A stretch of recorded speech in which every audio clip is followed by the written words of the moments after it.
Hello everyone, welcome back to ಚಲನ್. ಈ ಒಂದು ಬಿಸ್ನೆಸ್ ಸ್ಟ್ಯಾಟಿಸ್ಟಿಕ್ಸ್ ಬಿಕಾಮ್ ಥರ್ಡ್ ಸೆಮೆಸ್ಟರ್ಗೆ ಸಂಬಂಧಪಟ್ಟಂಗೆ ಹಿಂದಿನ ವಿಡಿಯೋದಲ್ಲಿ ನಾವು ಮೀಡಿಯನ್ನದ ಪ್ರಾಬ್ಲಮ್ಗಳನ್ನು ಸಾಲ್ವ್ ಮಾಡಿದ್ವಿ. ಅನ್ಗ್ರೂಪ್ಡ್ ಡಾಟಾ ಇದ್ದಾಗ ಯಾವ ರೀತಿ ಮಾಡಬೇಕು ಅನ್ನೋ ನೋಡಿದ್ವಿ. ಇವತ್ತಿನ ಕ್ಲಾಸ್ದಲ್ಲಿ ನಾವು ಡಿಸ್ಕ್ರೀಟ್ ಫ್ರೀಕ್ವೆನ್ಸಿ ಡಿಸ್ಟ್ರಿಬ್ಯೂಷನ್ ಮೇಲೆ ಪ್ರಾಬ್ಲಮ್ಗಳನ್ನು ನೋಡೋಣ. ಡಿಸ್ಕ್ರೀಟ್ ಫ್ರೀಕ್ವೆನ್ಸಿ ಡಿಸ್ಟ್ರಿಬ್ಯೂಷನ್ನಲ್ಲಿ formula median is equal to size of n plus 1 divided by 2th item. ಇಲ್ಲಿ n ಅಂತಂದ್ರೆ ಟೋಟಲ್ ಆಫ್ ಫ್ರೀಕ್ವೆನ್ಸಿ ಅಂತ ತಗೋಬೇಕು. ಈ ಫಾರ್ಮುಲಾ ಎರಡೂದರಲ್ಲಿ ಸೇಮ್ ಇದೆ. ಅನ್ಗ್ರೂಪ್ಡ್ ಡಾಟಾದಲ್ಲಿಯೂ ಕೂಡ ಅದೇ ಇದೆ ಮತ್ತು ಡಿಸ್ಕ್ರೀಟ್ ಫ್ರೀಕ್ವೆನ್ಸಿ ಡಿಸ್ಟ್ರಿಬ್ಯೂಷನ್ನಲ್ಲಿಯೂ ಕೂಡ ಅದೇ ಫಾರ್ಮುಲಾ ನಿಮ್ಗೆ ಇದೆ. ಒಂದು ಪ್ರಾಬ್ಲಮನ್ನು ಇದರ ಮೇಲೆ ಸಾಲ್ವ್ ಮಾಡೋಣ. ಕ್ಯಾಲ್ಕುಲೇಟ್ ಮೀಡಿಯನ್ ಎಕ್ಸ್ ಮತ್ತು ಎಫ್ ಅನ್ನು ನಿಮ್ಗೆ ಕೊಟ್ಟಿದ್ದಾರೆ. ಇವುಗಳ ಆಧಾರದ ಮೇಲೆ ನೀವೇನು ಮಾಡಬೇಕು, ಪ್ರಾಬ್ಲಮನ್ನು ಸಾಲ್ವ್ ಮಾಡಬೇಕು. ಫಸ್ಟ್ ಇದನ್ನು ನಾನು ಬರ್ಕೋತೀನಿ. ಎಕ್ಸ್ ಕಾಲಮ್ ಹಾಕಿದ್ವಿ, ಅದೇ ರೀತಿಯಲ್ಲಿ ಎಫ್ ಕೂಡ ಹಾಕೋಬೇಕು. ಟೋಟಲ್ ಮಾಡಬೇಕು ಎಫ್ ಟೋಟಲ್ ಮಾಡಿದ್ರೆ 49 ಬರುತ್ತೆ. ನೆಕ್ಸ್ಟ್ ನೀವೇನು ಮಾಡಬೇಕು ಅಂದ್ರೆ ಕ್ಯುಮುಲೇಟಿವ್ ಫ್ರೀಕ್ವೆನ್ಸಿಯನ್ನು ಕಂಡುಹಿಡಿಬೇಕು. ಅನದರ್ ಕಾಲಮ್ ಕ್ಯುಮುಲೇಟಿವ್ ಫ್ರೀಕ್ವೆನ್ಸಿ ಅಂದರೆ ಏನಲ್ಲ, ಈ ಫ್ರೀಕ್ವೆನ್ಸಿಗಳನ್ನು ಒಂದೊಂದು ಕೂಡಿಸ್ಕೊತ ಹೋಗಿ ಬರಿಬೇಕು. ಫಸ್ಟ್ ಒನ್ 4 ಇರ್ತೈತಿ.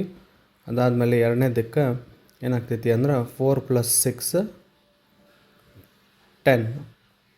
ನೆಕ್ಸ್ಟ್ ಅದು ಮಾಡುವಾಗ ಯಾವುದಿದೆ, 6 ಆದಮೇಲೆ ಇರೋದು 10 + 10 20. ಇದೇ ರೀತಿಯಲ್ಲಿ ಎಲ್ಲವನ್ನು ಮಾಡ್ಕೋತಾ ಹೋಗಬೇಕು.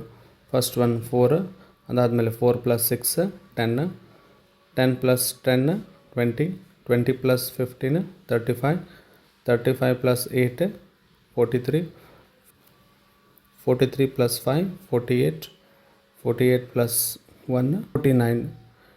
ಇಷ್ಟಾದಮೇಲೆ ಫಾರ್ಮುಲಾ ನಾವು ಬರ್ಕೋಬೇಕು. Formula median is equal to size of n + 1 divided by 2th item. n ಅಂದ್ರೆ 49. 49 + 1 divided by 2th item is equal to, simplify ಮಾಡಿದರೆ 49 + 1 ಅಂದರೆ ಎಷ್ಟು, 50. 50 divided by 2th item.